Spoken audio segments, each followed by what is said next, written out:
નમસ્કાર નમસ્કાર નમસ્કાર સ્વાગતમ મિત્રો આજના લેક્ચરમાં આજના સેલ્ફ સ્ટડીના લેક્ચરમાં આપ સૌનું સ્વાગત છે. માત્ર 10 મિનિટમાં હું તમને એવી ટીપ આપવા જઈ રહ્યો છું કે જે તમારા આવનારા સમયને બદલી દેશે. આવનારી બોર્ડની પરીક્ષાને એક નવા જ અંદાજમાં તમારી સામે મૂકવાની છે.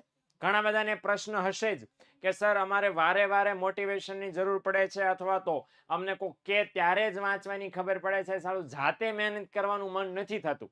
તો બસ એવા મિત્રો માટે આ વિડીયો ખાસ અગત્યનો છે. છેક સુધી જોશો તમને મસ્ત મજાની વાત સાથે ટિપ્સ આપતો જવાનો છો. અને ટિપ્સ એવી છે કે તમારા બોર્ડની પરીક્ષાની તૈયારી માટે સૌથી વધારે તમને જ ઉપયોગી બનવાની છે. કોઈ પણ ધોરણ માટે આ ટિપ્સ હંમેશા માર્ગદર્શક બની રહેશે એવી મને આશા છે. તો જે મેં મહેનત કરી છે એ મહેનતને લેખે લગાડવા માટે આજનો લેક્ચર હું લઈને આવ્યો છું કે તમારે તમારી જાતે સ્ટડી કેમ કરવી, કોઈની મદદ વગર.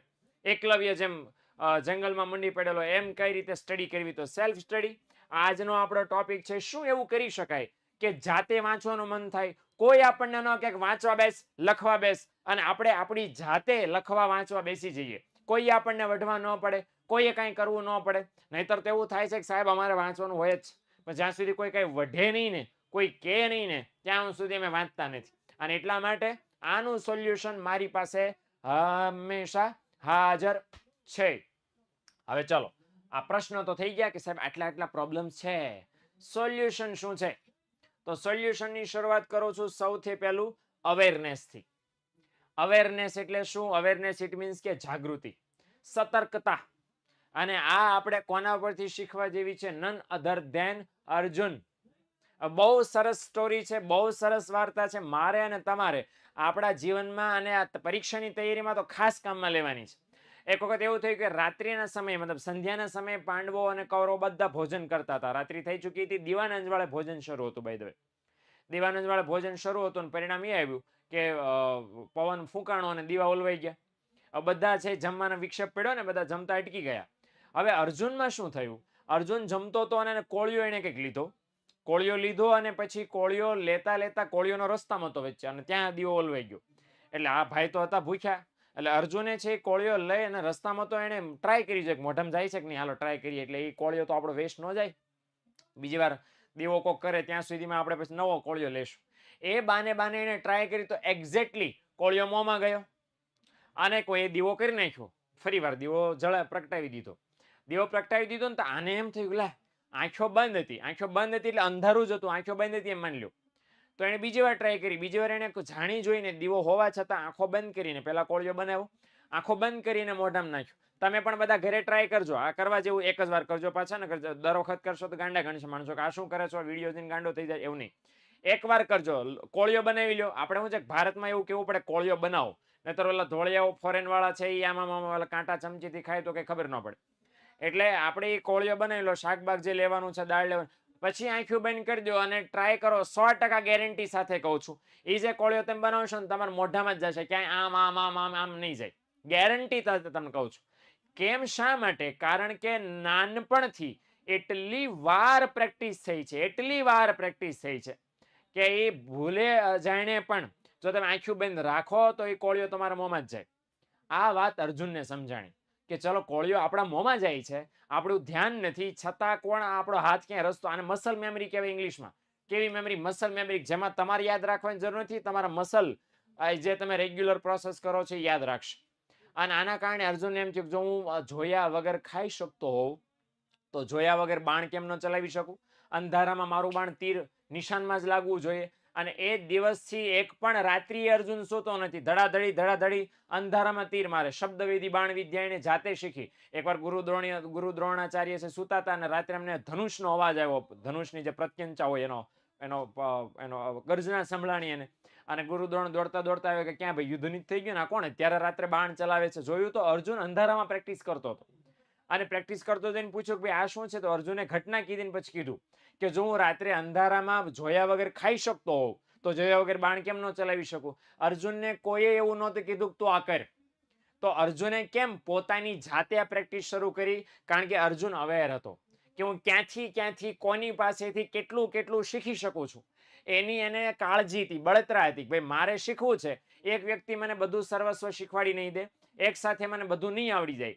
પણ આ પહેલી વસ્તુ જે આજનો ટોપિક છે, આજની તમને પહેલી ટીપ મારી કે એક જગ્યાએથી એક સાથે બેઠા બેઠા બધું નહીં મળે. જ્યારે જ્યાં જેટલું જેવી રીતે મળે એટલું લેતા શીખો. આમાં આપણો કેટલો ફાયદો છે. આપણી આજુબાજુમાં કાંઈ પણ બને છે આમાંથી આપણે શું શીખી શકીએ. આ કરશો તો ફોર શ્યોર અર્જુન જેવી અવેરનેસ આપણામાં આવશે. વાંચવું ક્યારે એના કરતા ક્યારે છે નવરા છીએ આપણે એ ટાઈમ જોતા શીખો. બરાબર, તમે એમ કરો છો કે તમારે વાંચવાનો ટાઈમ નક્કી હોય કે મેં સાંજે 4 થી 5, સાંજે 10 થી 12 આમ વાંચીએ છીએ. વાંચવાનો સમય ફિક્સ ન હોય મિત્રો. તમે નવરા પડ્યા ની વાંચવાનો જ સમય છે. એટલે અર્જુનની જેમ તમારે પહેલું કામ શું કરવાનું છે કે તમારાથી ક્યાં ક્યાં સમય નીકળી શકે એમ છો, તમે હજી ક્યાં બેટર થઈ શકો એમ છો, હજી તમે કેટલી વધારે મહેનત કરી શકો એમ છો, તમારાથી શું થાય એમ છે. બસ ખાલી ફોકસ કરો એના ઉપર. એટલું કરશો ફોર શ્યોર અર્જુનની જેમ તમે પણ અવેરનેસ કેળવી શકશો. અર્જુનની જેમ તમે પણ આંખો બંધ કરીને તમારો આત્મવિશ્વાસ કેળવવા માટે સૌથી મોટી આ ચાવી છે. Okay done. તો અર્જુનની સ્ટોરી ઉપરથી આટલું શીખજો કે હવે પછીની જેટલી પણ પરીક્ષા સુધીની તમારી તૈયારી કરો એમાં બસ પોતાની જાતને હંમેશા પૂછ્યા કરો કે આજના દિવસે મારાથી કેટલું થઈ શકે એમ છે, મારામાં કેટલી શક્તિ છે, હું આ કેટલું કરી શકું એમ છું. આટલું જો તમે કરશો અને હું કરીશ કે નહીં કરું તો પછી બીજા આજુબાજુ વાળાએ તમને કેવું નહીં પડે કે ભાઈ તું વાંચવા બેસ, હે ને. ચાલો નંબર 2. ત્યાર પછી મોટા મોટું છે જે કોઈને કરવું ગમતું નથી. સફળતા બધાને જોતી છે. આ વસ્તુ એવી છે આના વગર સફળતા મળવી ઇમ્પોસિબલ છે અને એનું નામ છે સેક્રિફાઈસ. ઓકે, મેં ફોટો મૂક્યો છે સેક્રિફાઈસ. તમને એમ લાગે કે આ ફોટામાં શું છે જોઈ લો, હે ને. કોઈ નથી, કોઈ મહેનત નથી કરતું. બધા એમ કહે છે કે મારે વાંચવાનું નથી, બધા એમ કહે છે કે જલસા કરવાના સાચતો, બધા એમ કહે છે કે આજ તો રજા, આજ તો મોજે મોજ.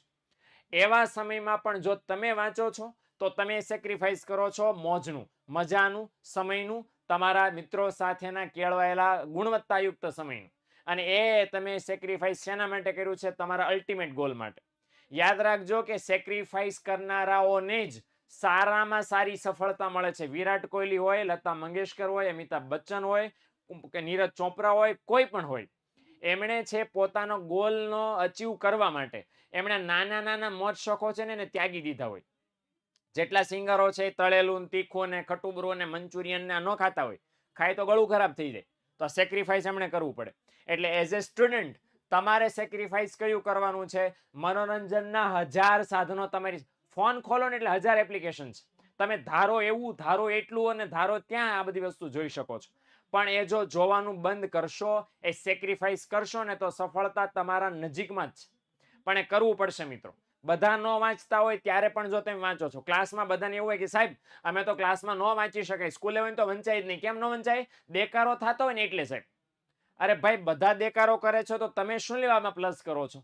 તમે ધ્યાન રાખો તમારો ગોલ શું છે? એ ક્લાસનો ગોલ છે? બિલકુલ નહીં. તમારો ગોલ તમારો પોતાનો ગોલ છે. અને એટલા માટે એને સાબિત કરવા માટે બધા ગમે કરતા હોય, તમારે તમારું ધ્યાન વાંચવામાં રાખવું પડશે. બધા રમતો કરતા હોય તો આપણે એમાં જોડાઈ જવાની જરૂર નથી, કારણ કે એના ગોલ કરતા આપણો ગોલ ઊંચો છે, સારો છે અને વધારે છે. એટલે એ વસ્તુ ખાસ ધ્યાન રાખજો. જ્યાં સુધી આ નહીં કરો, તમે ભોગ નહીં આપો, સમય નહીં આપો, ત્યાં સુધી ડેડિકેટ નહીં થાવ એ વસ્તુને, ત્યાં સુધી તમારી સફળતા તમારા સુધી પહોંચવે નથી. બેઠા બેઠા આરામથી પાકું કરી લેશું, પરીક્ષાના આગલે દિવસે વાંચી લેશું, આઈએમપી એમપી કરી લેશું, આગલા દિવસે જ તૈયારી થઈ જશે, અઠવાડિયામાં પાકું થઈ જશે. નહીં જ થાય. આજથી જ મંડી પડો. બરાબર, લગ્નમાં લોકો જાય, આ વર્ષે 35 લાખ લગ્ન છે, 35 lakhs, 35 લાખ લગ્ન છે, તમે નહીં જાઓ કોઈના લગ્ન અટકવાના નથી. તો તમને એમ થાય કે અમે લગ્નમાં જાશું તો બરફીના બટકા ખાવા મળશે ને, ફ્રૂટ સલાડ હશે ને, આ હશે ને, પાઉંભાજી હશે ને, ઓલું હશે. નહીં ખાવ તો એનું નુકસાન તમને જવાનું નથી. આખી જિંદગી પડી છે. અત્યારે એ સેક્રિફાઈસ કરો અને ફૂલ ફોકસ તમારું વાંચવામાં જ રાખો. ઓકે, એટલે આ જો નહીં કરો ને તો ત્યાં સુધી સફળતા તમારી દૂર દૂર સુધી તમારા નજીકમાં નહીં આવે. એ દૂર જ ભાટકશે. તમે ભાગશો, સફળતા દૂર ભાગશે. ફોર શ્યોર કરવું પડશે સેક્રિફાઈસ. ઓકે, મોટા મોટું જે આપણા વિદ્યાર્થીઓમાં ખોવાય છે, ખવાય છે, એ કયું છે? કોન્સન્ટ્રેશન. કોન્સન્ટ્રેશન, એકાગ્રતા. ઓકે, આવી આજુબાજુમાં કેટલી બધી વસ્તુ હોય છે. બહારથી અવાજ આવતો હોય, ટીવી ચાલતી હોય, ચેનલોમાં સિરિયલો ચાલતી હોય, મોબાઈલમાં એપ્લિકેશન ચાલતી હોય. ઘણા બધાને એવી ટેવ છે કે વાંચતી વખતે કાનમાં ઇયરફોન કરે. કેમ? તો કે ધીમું ધીમી મ્યુઝિક આવે, એ ધીમે ધીમે મ્યુઝિકને કારણે મારું મગજ એકાગ્ર રહે, ધૂળ કાંઈ એકાગ્ર ન રહે. એટલે જ્યારે તમે વાંચવા બેસો છો, લખવા બેસો છો, કામ કરવા બેસો છો, આજુબાજુમાં એક પણ નકામી વસ્તુ હોવી ન જોઈએ. નકામી વસ્તુ એટલે નકામી બુક પણ ન હોવી જોઈએ. કારણ કે જેટલું તમારી આજુબાજુમાં હશે બધું તમને ડિસ્ટ્રેક્ટ કરશે. અને તમને ફોન હશે, ફોન લેવાનું મન થશે, એમાં નોટિફિકેશન આવી, અવાજ આવ્યો, શું આવ્યું હશે, તમારું મન સીધું એમાં ઘૂસી ગયું. એટલે તમે જે લઈને બેઠા છો, જે કામ કરવા બેઠા છો, મોબાઈલમાં નોટિફિકેશન જોવાના બાકી હોય ને તો એક સાથે પહેલા જોઈ લો. જોઈ લીધા પછી મૂકી દો એટલે વારંવાર જોવા ન પડે. મે બી સાયલેન્ટ કરી દો એટલે તમારું ફૂલ ફોકસ વાંચવામાં જ રહે. એટલે આ યાદ રાખજો કે જે કામ કરો છો એમાં 100% ધ્યાન, 100% કોન્સન્ટ્રેશન વાંચવામાં જ રહે. એના માટે સહેલું સિમ્પલ કે કરાય, જ્યાં વાંચવા બેસો છો ત્યાં તમારી પાસે વાંચવાના સાધન સિવાય બીજું કોઈ કાંઈ હોવું જોઈએ નહીં. એ જો હશે તો કોન્સન્ટ્રેશનમાં તમને બહુ મોટી હેલ્પ મળશે. પણ એના માટે તમારે ધ્યાન રાખવું પડે. એકલવ્ય કેવું કોન્સન્ટ્રેશન કર્યું કે એકલવ્ય જ્યારે જંગલમાં હતો એના ઉપર કોઈ સેલ્ફ ગુરુ નહોતા. એને માટીની મૂર્તિ બનાવી દ્રોણાચાર્યની, અને કોઈ દ્રોણાચાર્ય જીવતા નહોતા જેને વઢે, શીખવાડે, મારે કે ભાઈ ચાલ આ શેડ્યુલમાં ચાલ, આમ કર, આમ કર. પણ એકલવ્યનું કોન્સન્ટ્રેશન ક્યાં હતું કે મારે મારી સ્કિલ મજબૂત બનાવી છે, હું મારી જાતે ભણીશ, હે ને. તો એકલવ્ય ગુરુ દ્રોણના એક પણ શબ્દ વગર અર્જુન જેટલો જ એબલ, કૌશલ્ય વાળો બાણાવળી બની ગયો. શા માટે? કારણ કે એનું ફૂલ કોન્સન્ટ્રેશન ક્યાં હતું? ભાઈ મારું તીર છે, નિશાનામાં જ જવું જોઈએ. તો બસ એક માટીની મૂર્તિ સામે પ્રેક્ટિસ કરી અને આ ભાઈ પહોંચી ગયો છે અર્જુનની સમકક્ષ. ઇવન એટલો સમકક્ષ બની ગયો, ગુરુ દ્રોણ ડરી ગયા અને અંગૂઠો માંગી લેવો પડ્યો એકલવ્યનો, હે ને. આ કોન્સન્ટ્રેશનની શક્તિ છે કે તમારા ઉપર કોઈ ધ્યાન રાખે કે ન રાખે. ઘણા એવા હશે આમાંના, આજ સાંભળજો જે મિત્રો કહું છું તમને, ઘણા એવા પણ હશે કે જે વાંચવા બેસે ને તો કોઈ ધ્યાન રાખે છે કે નહીં તો હું વાંચું. આ નકામું છે મિત્રો. કોઈ ધ્યાન રાખે કે ન રાખે તમારે શું ફેર પડે ભાઈ? તમારે તો વાંચવાનું જ છે. એટલે તમારું ફૂલ કોન્સન્ટ્રેશન, ક્યાં કોણ આવે છે, ક્યાં શું જાય છે, બધું બંધ કરી દો. કારણ કે બોર્ડમાં એ શરૂ જ રહેવાનું છે, પરીક્ષામાં એ જ હાલવાનું છે. એટલે કોન્સન્ટ્રેશન માત્ર ને માત્ર વાંચવામાં રહેવું જોઈએ. મિત્રો તમને એવું લાગે છે કે તમારા કોન્સન્ટ્રેશનમાં અમારી ચેનલ વધારો કરે છે, તમને ઉપયોગી થાય છે, તો જરાક એક લાઈક ચેનલ માટે પ્લીઝ થઈ જવી જોઈએ. જેટલા પણ મિત્રો જોડાણા છો, નમ્ર નાની વિનંતી છે કે તમે જે જોડાવો છો ને સાથ આપો છો ને દર મંગળવારે, મને બહુ આનંદ થાય છે કે આટલી બધી સંખ્યામાં તમે દર મંગળવારે જોડાવો છો, મારી સ્ટ્રેટેજીના વિડીયો તમે જોવો છો, બરાબર. પણ એક નાની એવી લાઈક કરી દો, અને સબસ્ક્રાઇબ ન કરી હોય ચેનલ તો ખાસ કરી દો. હું જે તમારી સામે લઈને આવું છું નાનો એવો હતો ટ્રેલર છે, બરાબર ને. પરીક્ષા આગલા દિવસે આ બધું તમે લઈને આવશો તમારા માટે બહુ ફાયદાકારક હશે તમારા માટે, બરાબર. ઓકે. અને યાદ રાખો જ્યારે આ બધું કરો ને ત્યારે પોતાની જાતને ઓછી ન આંકો. તમે બેસ્ટ છો. તમે એમ કરો મારા કરતા પહેલો સારો, મારા કરતા આ સારો, હું મારી મહેનત કરું છું, મારાથી કંઈ નથી થતી, હું છે કોક મને શીખવાડે તો જ મને આવડે. આ માઇક આંગલાપણું છે, આ છોડી દો. જ્યાં સુધી આવું કર્યા કરશો ને કે મને કંઈ નથી આવડતું, મારથી નહીં થાય, હું નહીં કરી શકું, ત્યાં સુધી નથી જ થવાનું. ફોર શ્યોર નથી થવાનું. બીજાના ખંભા ઉપર બંદૂક ફોડવાનું બંધ કરી દો, સાદી ગુજરાતી ભાષામાં. કે કોઈ તમને સમજાવે, કોઈ તમારા ખંભે હાથ મૂકે, હર છે બેટા તારથી થાય એટલું કર, ન થાય તો કાંઈ નહીં. આ આપણને સાંભળવાની બહુ ઈચ્છા હોય કે મમ્મી કે પપ્પા કે હશે બેટા લે હુઈ જાઓ હવે. આ માનવાની બિલકુલ, આ સાંભળવાની બિલકુલ જરૂર નથી. આ તમે વર્તન એવું કરો, રોવા જેવા થઈ જાઓ ને હતાશ થઈ જાઓ ને કે આટલું બધું તો કેમ તૈયાર કરવું, માત્ર 3 મહિના રહ્યા છે. આ બધું નમાલા માણસોનું કામ છે.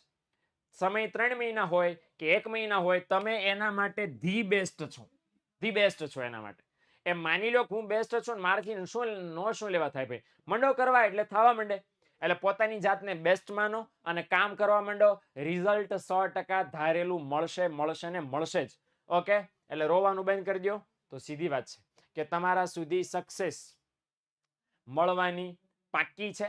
મને ખ્યાલ છે XC આની અંદર ઓછો છે ને ઓછો, બરાબર. જે મિત્રોને આ પહેલી નજરે આમ આવ્યો હશે કે સાહેબ આમાં એક તો સી ઓછો છે, આનો મતલબ એમ છે કે વિડીયોમાં તમારું કોન્સન્ટ્રેશન ફૂલે ફૂલ છે.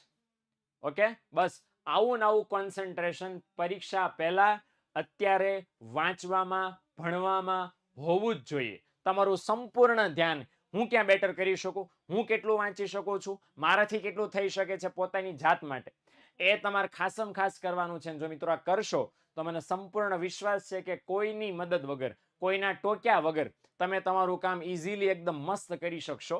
અને એ આશા સાથે આજનો લેક્ચર હું પૂર્ણ કરું છું. મળીએ આપણે નેક્સ્ટ લેક્ચરમાં. પરીક્ષા માટે બેસ્ટ ઓફ લક, પરીક્ષાની તૈયારી માટે બેસ્ટ ઓફ લક. અને આ તૈયારી કરતા કરતા ક્યાંય તમે છૂટા ન પડી જાઓ અને આવતા મંગળવારે વળી પાછા તમારી તૈયારીમાં ઓર 4 ચાંદ લગાવવા માટે આવી રહ્યો છું આવતા મંગળવારે. મળીએ આવતા મંગળવારે 8:15 વાગ્યે. આવજો, ટાટા, બાય બાય, સી યા.